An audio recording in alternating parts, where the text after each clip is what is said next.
हाँ, तो देवियों और सज्जनों, आप सभी का हार्दिक स्वागत है द नॉलेज केयर पर। और आज हम बात करेंगे पॉलिटी की। और पॉलिटी की श्रृंखला हमारी चल रही है। और पॉलिटी में आज हम बात करेंगे भारतीय संविधान की विशेषताओं के बारे में। क्या क्वालिटी है इंडियन कॉन्स्टिट्यूशन की, क्या क्वालिटी है, किस तरह का हमारा संविधान है और इसका नेचर कैसा है, इसके बारे में पढ़ेंगे। तो आप सब तैयार हैं? चलिए पेन पेपर ले लीजिए और स्टार्ट हो जाइए। सबसे पहली विशेषता कि भारत का संविधान लिखित और विस्तृत संविधान है। कैसा संविधान है दोस्तों? हमारा जो संविधान है वो है आपका लिखित और विस्तृत संविधान। आप सभी जानते हैं कि भारत के संविधान लिखने में 2 वर्ष 11 महीने 18 दिन तकरीबन 68 लाख रुपए खर्च आए, है ना। तो भारत का संविधान जो है वो लिखित संविधान है। भारत का संविधान एक विशेष संविधान सभा द्वारा निर्मित और लिखित है। भारत का संविधान किसने लिखा? तो संविधान सभा ने लिखा। आप सभी जानते हैं कि संविधान सभा का गठन हुआ था और उन्होंने संविधान लिखा था। और इस प्रकार यह अमेरिका के संविधान के बराबर है। अगर लिखित संविधान की बात करी जाए तो लिखित संविधान की अवधारणा सबसे पहले फ्रांस में जन्म ली थी, लेकिन उसे मूर्त रूप दिया गया अमेरिका के द्वारा। तो अगर लिखित रूप में बात की जाए तो यह संविधान अमेरिका के बराबर है। हालांकि हम अमेरिका से काफ़ी लंबे चौड़े संविधान बनाए हुए हैं, ठीक है। अब हम बात करें मूल संविधान में, तो मूल संविधान में एक प्रस्तावना है, उसके अलावा 395 अनुच्छेद हैं, 22 भाग और 8 अनुसूचियां थी। लेकिन अभी जो हमारा वर्तमान संविधान है, कॉन्स्टिट्यूशन भारत का, उसमें प्रस्तावना है ही। प्रस्तावना में थोड़ा सा मॉडिफाई किया गया, बाद में उसके बारे में बात करेंगे। 465 अनुच्छेद गिनती में, अनुच्छेद 465 किस में है? गिनती में है। लेकिन अगर संख्यात्मक रूप से बात करें तो ये 395 ही है। संख्यात्मक रूप से 395 ही है। और भाग गिनती में 22 है। और संख्यात्मक, ये बार बार मैं संख्यात्मक क्या बोल रहा हूँ, आपको अजीब लग रहा होगा। संख्यात्मक का मतलब है संविधान पर जो लिखे गए हैं वो नंबरिंग अभी तक 22 ही है। लेकिन अगर आप उसको काउंट करते हैं तो वो 25 हो जाता है। जैसे भाग 4 का क, तो क्या हो जाएगा? एक अलग हो गया। 4 का क क्या हो गया? तो 5वां हो गया। तो अगर आप काउंट करते हैं तो उसे 25 भाग गिन लेंगे। लेकिन संख्यात्मक रूप से अभी भी वहाँ पर 2 ही लिखा हुआ है, यानी कि 22 ही लिखा हुआ है। 4 है तो 4 का क लिखा हुआ है, ठीक है। और अनुसूचियाँ 12 है। अनुसूचियों का हमारा एक डिटेल में वीडियो है, आप उसे जाकर जरूर देख लें। आगे बात करते हैं। तो विश्व का सबसे बड़ा लिखित संविधान है अपना देश का जो संविधान है, भारत का संविधान, वो विश्व का सबसे बड़ा लिखित संविधान है। और आप सभी जानते हैं कि लगभग 60 देशों का अवलोकन हमारे देश के संविधान के लिए किया गया, ठीक है। संविधान निर्माताओं ने लगभग 60 देशों के संविधान का अवलोकन किया। और बहुत जगहों से हमने बहुत सारे प्रावधान लिए भी, उसके बारे में भी हम बात करेंगे, ठीक है, अगले वीडियो में। आज हम बात करें सिर्फ विशेषताओं पर और उनकी नेचर पर। अगला है संविधान की जटिलता के कारण इसे वकीलों का स्वर्ग कहा जाता है। लगता भी है लोगों को, अभी भी आप लोगों को पॉलिटी में इंटरेस्ट नहीं है और लोग पॉलिटी को समझ नहीं पाते हैं। उन्हें लगता है कि इसकी भाषाएं कनिष्ठ है। हालांकि कोशिश की जा रही है, मैं कोशिश करता हूं कि वो इजीली आपको समझ में आए। तो इसीलिए कहा जाता है कि यह वकीलों का स्वर्ग है। और कहता है लोग कि कानून काला है और काले कोट वाले ही इसके बारे में जानते हैं। तो इस तरह से कहा जाता है, ठीक है। लेकिन मैं गारंटी देता हूँ, अगर आप मेरे साथ अंत तक जुड़े रहे, आखिरी सांस तक, यानी कि जब तक पॉलिटी ख़त्म नहीं हो जाता तब तक, तो आप पक्का एक पॉलिटी का विशेषज्ञ हो जाएंगे। आप जरूर इतनी जानकारी रखेंगे कि आप कहीं भी कुछ अच्छा बोल सकते हैं, अपनी शैली का प्रयोग कर सकते हैं। अब हम बात करेंगे संविधान की प्रस्तावना की। तो हमारे देश के संविधान ने एक प्रस्तावना तैयार किया जो सबसे पहले उद्देश्य प्रस्ताव था।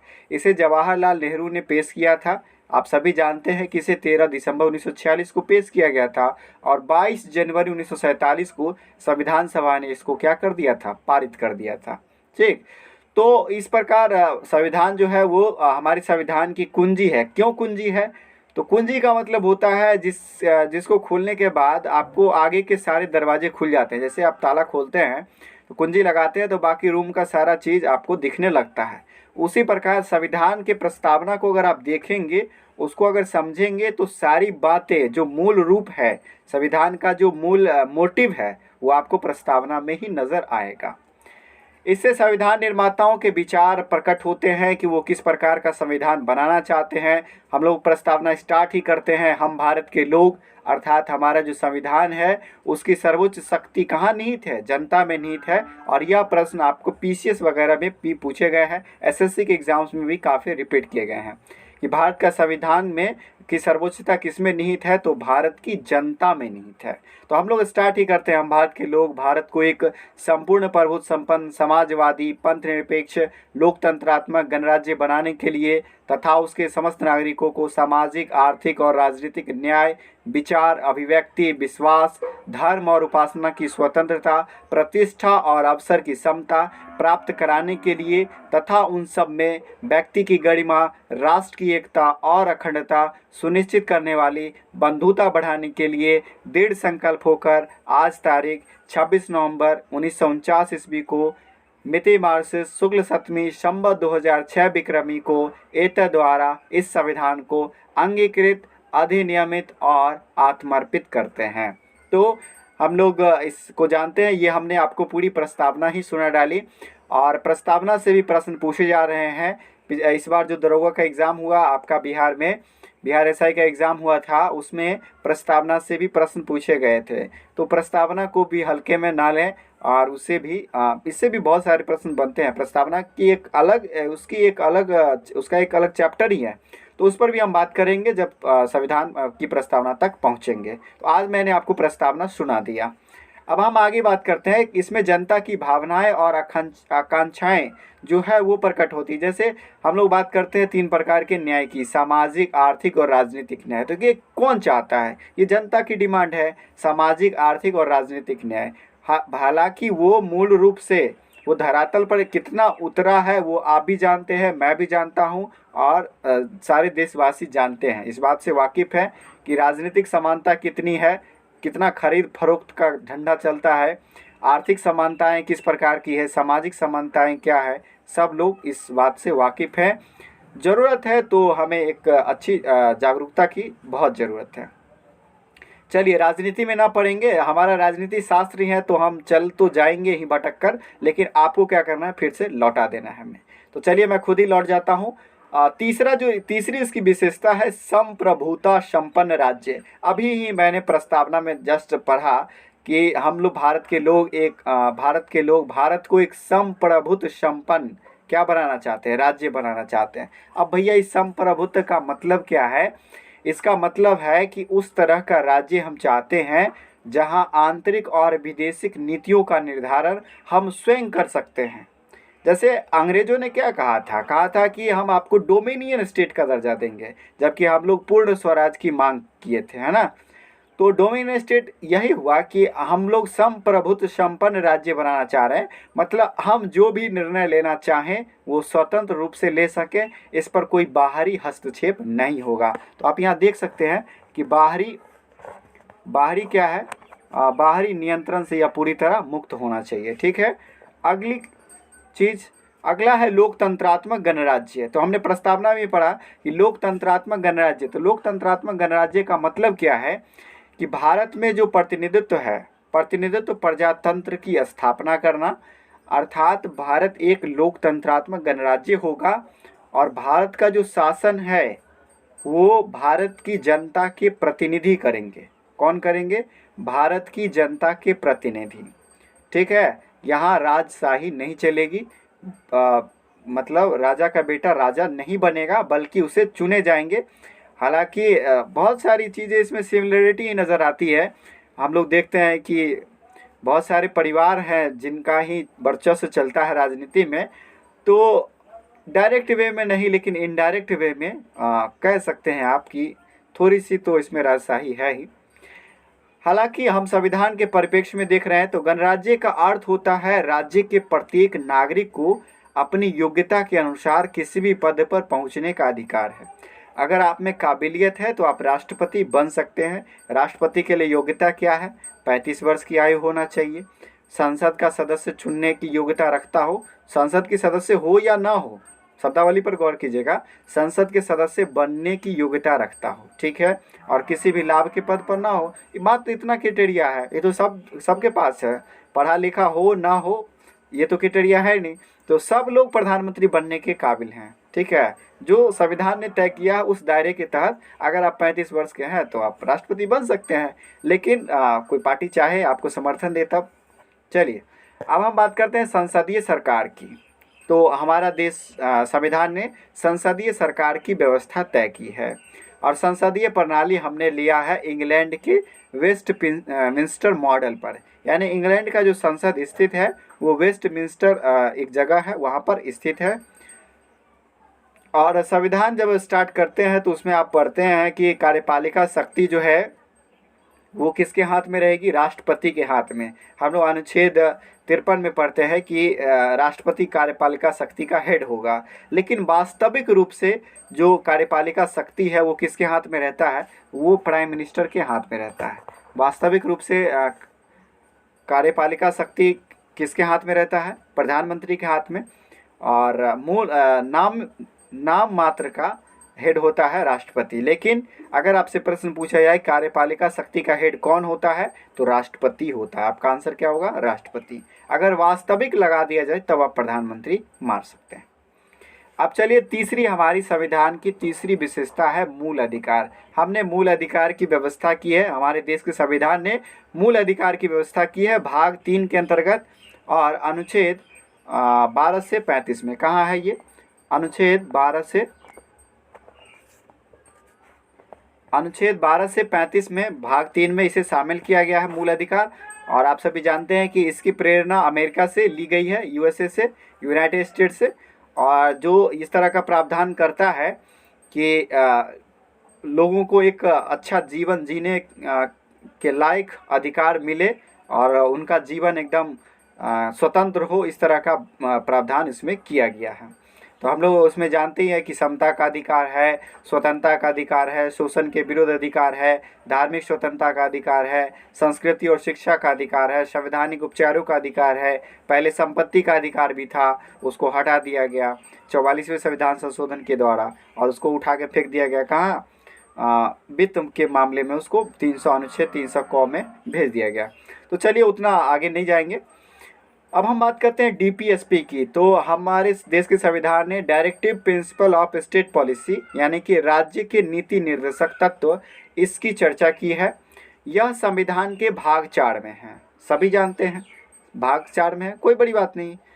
इसका पालन करना राज्य का कर्तव्य है, लेकिन ऐसा कर्तव्य नहीं है कि आप इसको लेकर उच्च न्यायालय चले जाएं या सुप्रीम कोर्ट चले जाएं कि देखिए महाराज जी ये हमारा राज्य ये काम नहीं कर रहा है, हमारा राज्य हमें ये सुविधा नहीं दे रहा है। तो आप राज्य के नीति निर्देशक तत्व को लेकर उच्च न्यायालय, सर्वोच्च न्यायालय का दरवाज़ा नहीं खटखटा सकते हैं, जबकि आप मूल अधिकार को लेकर सीधे सुप्रीम कोर्ट अनुच्छेद 32 के तहत स्विफ्ट करके जा सकते हैं, ठीक है। इसका उद्देश्य है कल्याणकारी राज्य की स्थापना करना। डीपीएसपी का उद्देश्य था कि कल्याणकारी राज्य की स्थापना करना। और आप इसको जब हम इस पर बात करेंगे तो इसमें गांधीवादी विचारधारा भी है। अगर गांधी जी जिंदा होते संविधान के लागू होने तक, तो तय मानिए कि हमारे देश का संविधान कुछ न कुछ बदला होता। इसके प्रावधान उतने ऐसे नहीं होते जैसे होने चाहिए, जैसा गांधी जी अगर होते तो होता, जरूर बदलाव होता।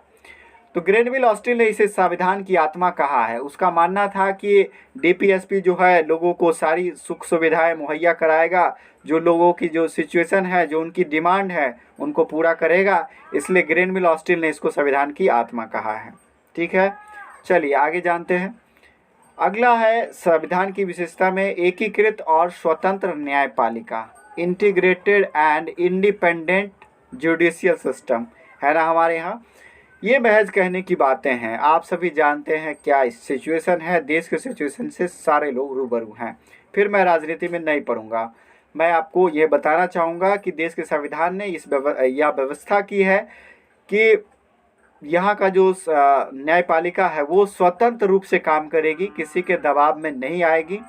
और आप जानते हैं कि न्यायपालिका, कार्यपालिका और विधायिका तीनों स्वतंत्र रहे, तीनों एक दूसरे पर डिपेंडेंट ना हो, तभी वो एक अच्छी बात मानी जाएगी। जो भी सिचुएशंस हो, फिर मैं उस पर नहीं जाऊंगा। भारतीय न्यायपालिका में शीर्ष स्थान पर सर्वोच्च न्यायालय है, सबसे ऊपर है सुप्रीम कोर्ट। और राज्यों में अगर बात किया जाए तो हाई कोर्ट और सबऑर्डिनेट कोर्ट्स हैं। लेकिन सर्वोच्च न्यायालय को फेडरल न्यायालय कहा जाता है, फेडरल कोर्ट कहा जाता है, जिसका काम है जो संविधान का और लोगों के मूल अधिकार का संरक्षक है, कस्टडियन है, संविधान की रक्षा करना। संविधान से जुड़े जो भी विवाद उत्पन्न होते हैं, जो भी संविधान संशोधन के विवाद उत्पन्न होते हैं, उसका मामला कौन देखेगा? तो सुप्रीम कोर्ट ही देखेगा। ठीक है, उसे हाई कोर्ट या सबऑर्डिनेट कोर्ट नहीं देखेंगे। अगर वो राज्य का मामला होगा तब हाई कोर्ट्स देखेंगे उसे। अब है संसदीय सर्वोच्चता और न्यायिक सर्वोच्चता का समन्वय कैसा है, कैसा कोऑर्डिनेशन है पार्लियामेंट्री सिस्टम का और जुडिशियल सिस्टम का। तो ये अपने आप में एक अद्भुत सिस्टम है कि पार्लियामेंट किसी भी लॉ को लाती है और उसे किसके माध्यम से? तो कोर्ट के माध्यम से उसको क्या किया जाता है? उसको मतलब इम्प्लीमेंट किया जाता है, आगे बढ़ाया जाता है। अब तो प्रधानमंत्री तो है नहीं कि घरे घरे जाकर कहेंगे कि ये कानून के तहत 30,000 दी जाएगी, तो कोर्ट ही उसको लागू करेंगे ना। भारतीय संसद न तो ब्रिटेन की तरह सुप्रीम है और न ही भारत की जो न्यायपालिका है न अमेरिका की तरह यह सुप्रीम है। यानी अमेरिका में जिस तरह से जुडिशियल सिस्टम को खुली छूट है, वो स्वतंत्र रूप से जितनी पावरफुल तरीके से काम करती है, उतना पावरफुल हमारे यहाँ की न्यायपालिका नहीं है, यानी बीच बिचहा में है। ठीक है, ना तो ज़्यादा सुप्रीम है और ना ही ज़्यादा लोअर है, बीच में इसका दम घुट रहा है। ठीक है, चलिए आगे बात करते हैं। संविधान की प्रकृति कठोर और लचीला संविधान है। आप बताइए, आपको कैसा लगता है भारत का संविधान? कठोर लगता है या लचीला लगता है? लोग कठोर या लचीला के संदर्भ में यह समझ बैठते हैं कि भारत का संविधान फांसी की सज़ा दे दिया तो कठोर हो गया, किसी को बरी दे दिया कर दिया तो लचीला हो गया। जी नहीं, कठोर और लचीला इन सेंस ये है कि भारतीय संविधान ऐसे तो जो प्रकृति है इसकी, जो सिस्टम है इसमें, वो ये दर्शाता है कि यह थोड़ा कठोर है और थोड़ा क्या है, लचीला है, थोड़ा सा लाइबल है, थोड़ा सा झुक जाता है कभी कभी। कठोरता का कारण ये है कि कुछ प्रावधान जैसे कि उनका संविधान संशोधन करना मुश्किल होता है। अब क्या मुश्किल होता है? तो वैसे प्रावधान जिनको राज्यों से भी पास करवाना पड़ जाए, तो ये तो थोड़ी सी मुश्किल खड़ी हो जाती है सत्ता पक्ष के लिए कि अगर मान लो बहुत सारे राज्य में विपक्ष का शासन है, अगर उन्होंने इसको नकार दिया तो क्या होगा? वो संविधान तो धरा का धरा रह जाएगा, संशोधन मान्य नहीं हो पाएगा। ठीक है, तो वो बेकार हो जाएगा। तो कुछ प्रावधानों में संविधान का जो संशोधन है वो कठोर है, मतलब कठिन है, इसीलिए इसे कठोरता कहा जाता है, कठोर कहा जाता है। और अधिकांश प्रावधान तो ऐसे हैं जो संसद की दोनों सदनों से पास हो जाए, और दोनों सदनों में सबसे ज़्यादा महत्व तो लोकसभा का ही है कानून बनाने में। लोकसभा पास कर दे तो राज्यसभा या तो लटकाएगी और नहीं तो उसको पास करेगी, ज़्यादा जोर लगाएगी तो जॉइंट सेटिंग बुलाया जाएगा। ठीक है, तो किसी ना किसी तरह से उसे पास करा ही लिया जाता है। तो लचीला इन सेंस है कि अगर बहुत सारे प्रावधान है जो साधारण बहुमत से पास कर लिए जाते हैं, इसलिए इसे लचीला संविधान माना जाता है।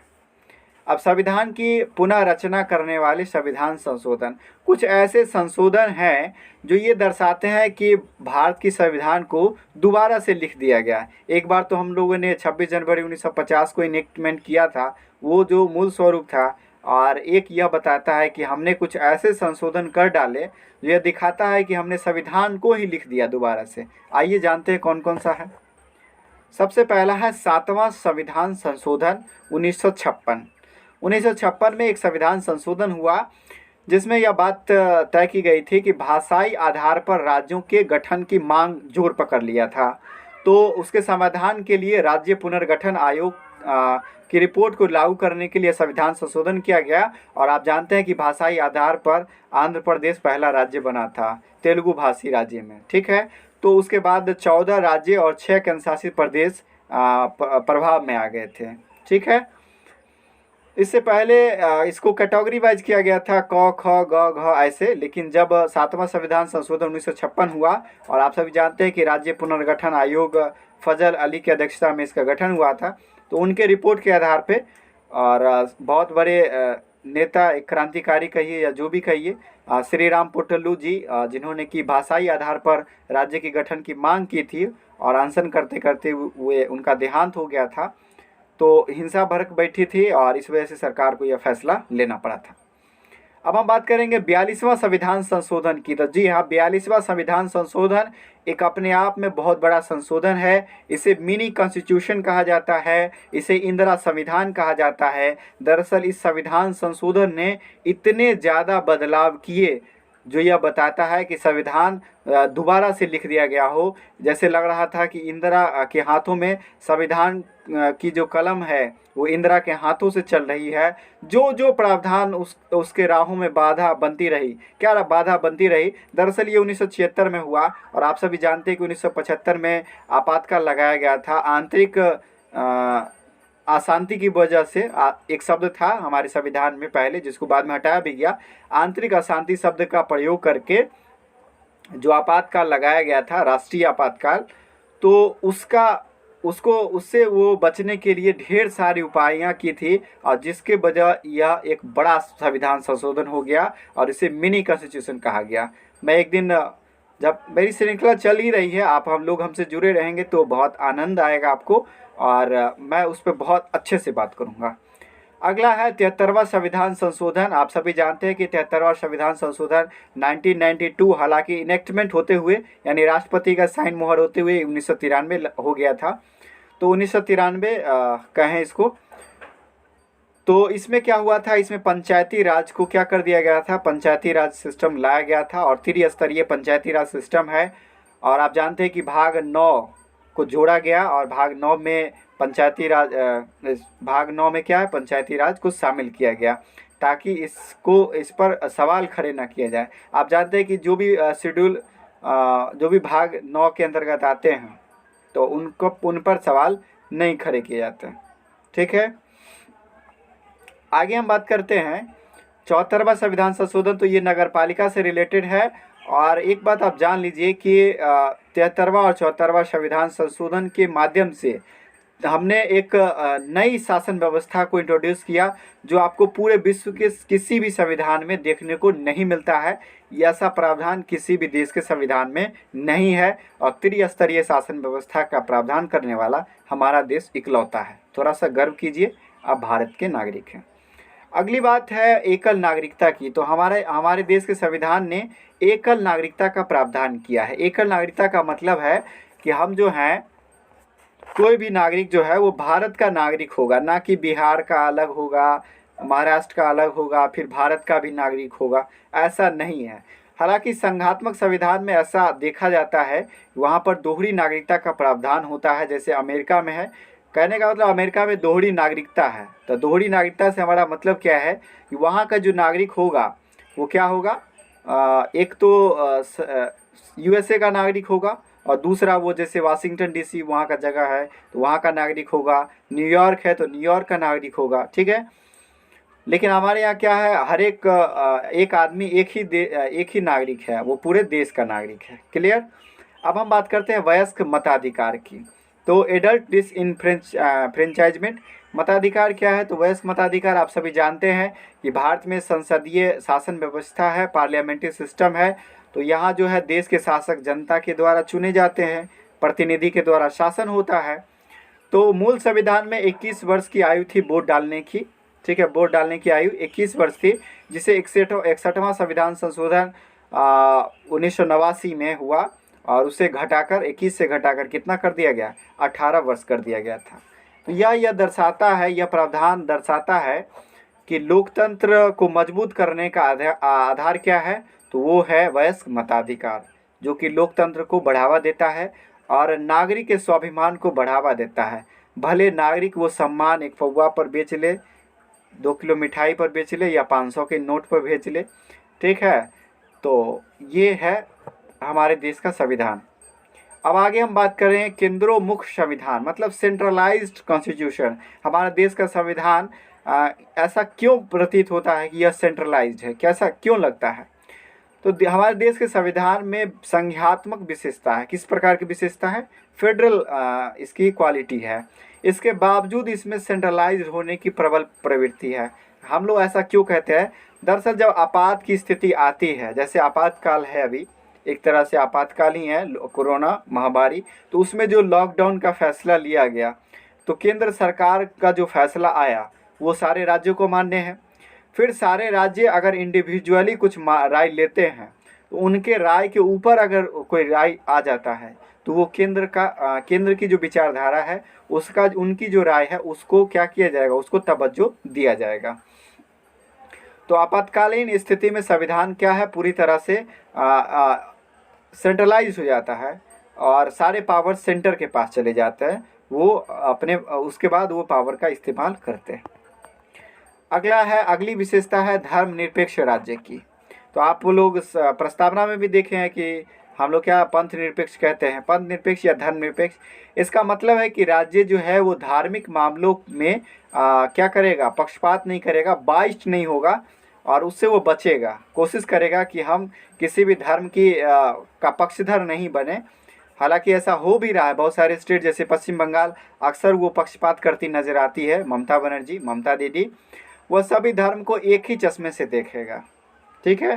राज्य को कोशिश करना, राज्य का मतलब क्या, कोई भी संस्था है, कोई भी इंस्टीट्यूट है, या कोई भी स्टेट है, या कोई भी हमारा जो देश है, हमारे देश के जितने भी राज्य हैं सारे राज्य के अंतर्गत आते हैं। वो किसी से पक्षपात नहीं करेगा और सभी धर्म को एक ही चश्मे से देखेगा, दूसरा चश्मा नहीं लगाएगा, एक ही चश्मे से सारे को देखेगा। अब आगे हम बात करते हैं। तो भारत एक धर्मनिरपेक्ष राज्य है। हिंदू, मुस्लिम, सिख, ईसाई सब हमारे भाई भाई सब लोग रहते हैं यहाँ पर।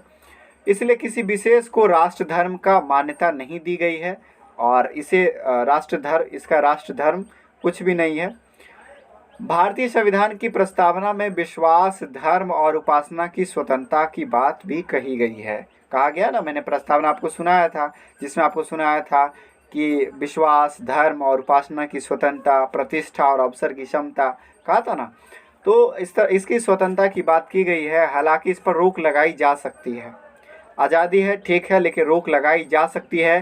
कंडीशन क्या है? 3 कंडीशन है, सार्वजनिक व्यवस्था, स्वास्थ्य और सदाचार, ठीक है। अगर कोई सार्वजनिक व्यवस्था है तब रोक लगाई जा सकती है। और अभी जो रोक लगाई गई थी, आप लोगों ने सुना था या जाना, या आप लोगों ने जाना कि जो मंदिर है, मस्जिद हैं, गुरुद्वारे हैं, चर्च हैं, इन सबको बंद करने का आदेश दिया गया था। तो उसका आधार यही है। क्या आधार है? ये आधार है कि स्वास्थ्य के आधार पर हम आपकी स्वतंत्रता जो है, धार्मिक जो स्वतंत्रता है, उस पर थोड़े से रोक लगा सकते हैं, क्योंकि हमें आपको पहले बचाना है।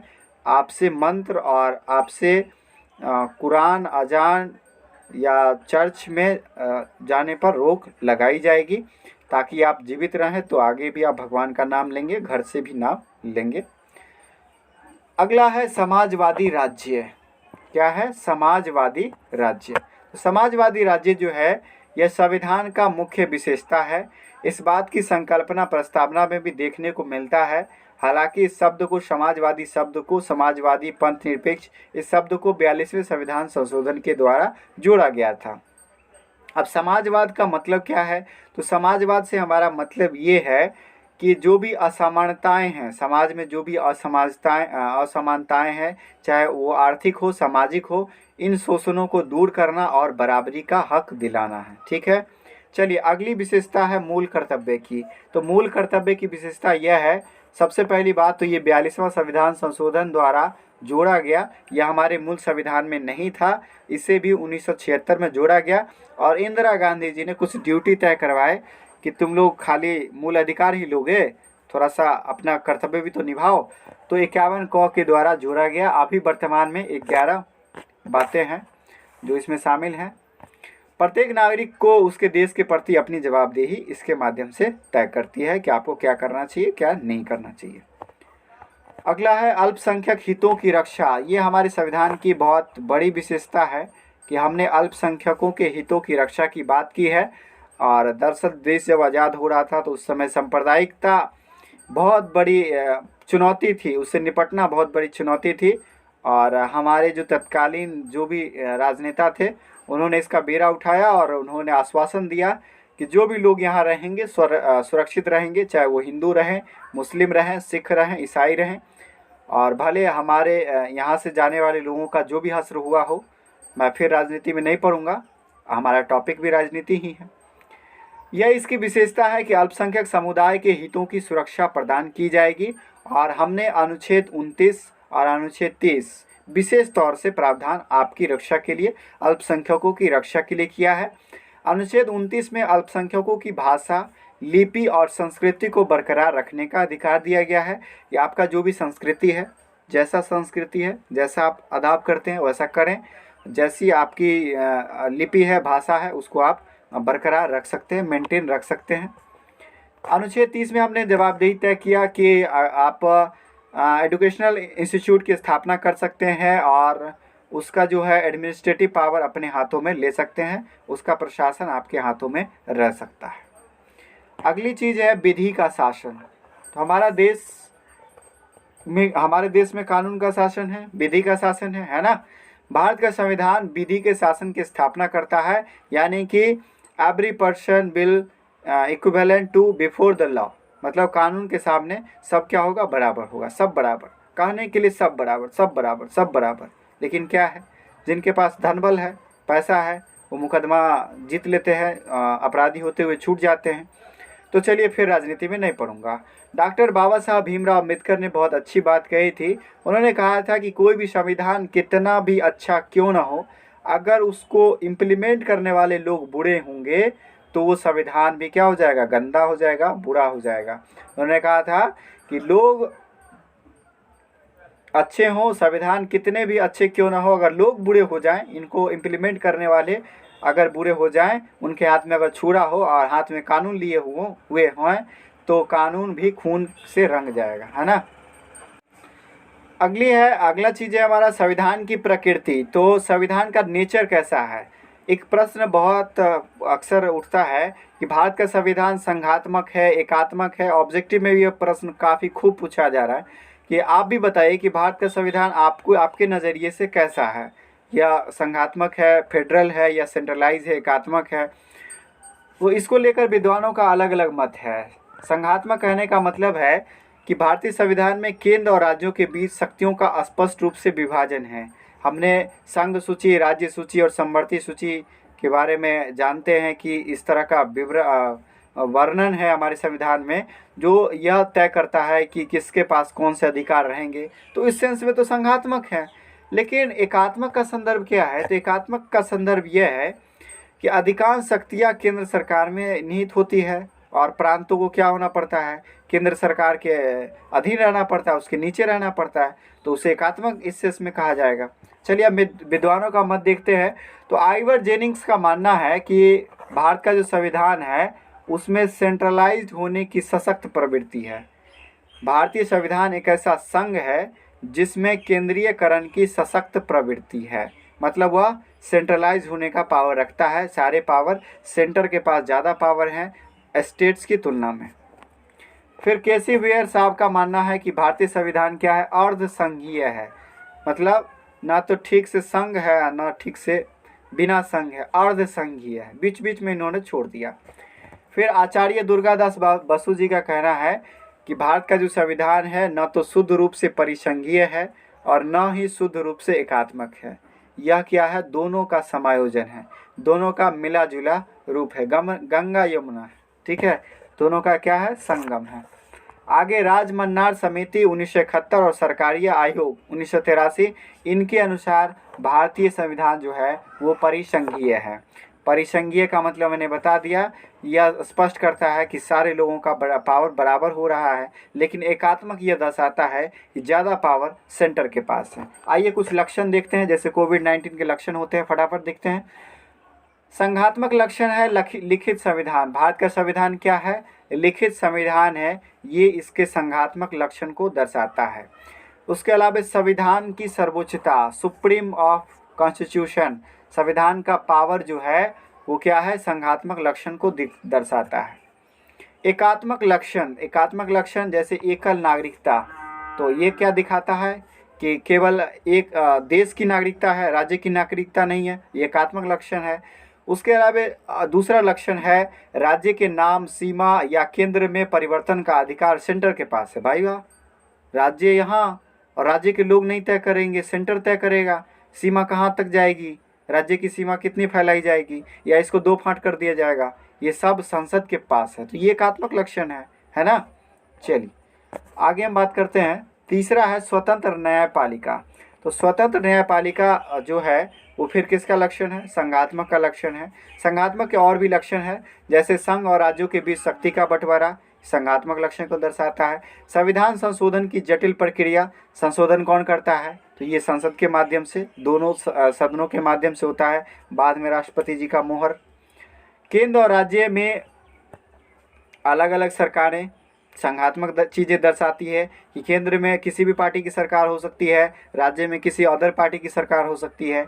उसके अलावा संसद में राज्यसभा की उपस्थिति, तो राज्यसभा में क्या होता है, ये सारे स्टेट्स के मेंबर वहाँ से मनोनीत होकर जाते हैं, है ना, चुनकर जाते हैं। फिर दलीय स्वरूप यह दर्शाता है यहाँ पर कि यहाँ पर संघात्मक संविधान का जो लक्षण है संघात्मक है। कोई भी दल मान्यता ले सकता है राष्ट्रीय दल के रूप में अगर वो क्राइटेरिया को फॉलो करे, जो भी निर्वाचन आयोग के जो योग्यता है उसको अगर वो पार कर ले तो। फिर हम कुछ एकात्मक लक्षण देखते हैं। राज्यपाल की नियुक्ति केंद्र के द्वारा की जाती है। अब राज्यपाल होता है राज्य का हेड, लेकिन नियुक्ति कौन करता है, सेंटर, तो ये तो एकात्मक लक्षण है। राज्य में राष्ट्रपति शासन लगेगा, राज्य में राज्यपाल होता है और राज्यपाल के माध्यम से राष्ट्रपति शासन लगाया जाता है, ये एकात्मक लक्षण है। एकीकृत न्याय व्यवस्था, इंटीग्रेटेड जुडिशियल सिस्टम, ये दर्शाता है कि यह एकात्मक लक्षण है और जो न्याय सर्वोच्च न्यायालय दे देगा उस न्यायालय उसके न्याय को जो हाई कोर्ट्स हैं, जो सबऑर्डिनेट कोर्ट्स हैं, उसको फॉलो करना है। उसके अध्ययन के आधार पर ही वो अपना फैसला सुनाएंगे।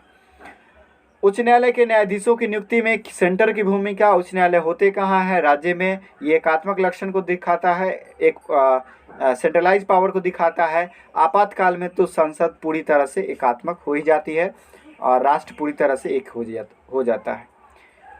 आखिरी लक्षण है, एक लक्षण और है इसमें संघात्मक का कि राष्ट्रीय विकास परिषद, इसमें होता क्या है, तो इसमें प्रधानमंत्री इसकी अध्यक्षता करते हैं और सारे स्टेट्स के मुख्यमंत्री इसके मेंबर होते हैं। ये संघात्मक लक्षण को दर्शाता है। और जबकि शक्तियों का विभाजन केंद्र के पक्ष में ज़्यादा होता है, सेंटर का पावर इसमें ज़्यादा होता है, तो इसलिए इसे एकात्मक लक्षण है। तो ये था संविधान का नेचर। इसे समझना थोड़ा कठिन है और मैं आशा करता हूँ कि आपको थोड़ा सा समझ में ज़रूर आया होगा। कोशिश कीजिएगा इसको एक बार दो बार देखने का और प्रयास कीजिएगा, इसके नोट्स बनाइएगा, समझ में ज़रूर आएगा। मिलते हैं नेक्स्ट वीडियो में, तब तक के लिए जय हिंद, जय भारत, धन्यवाद।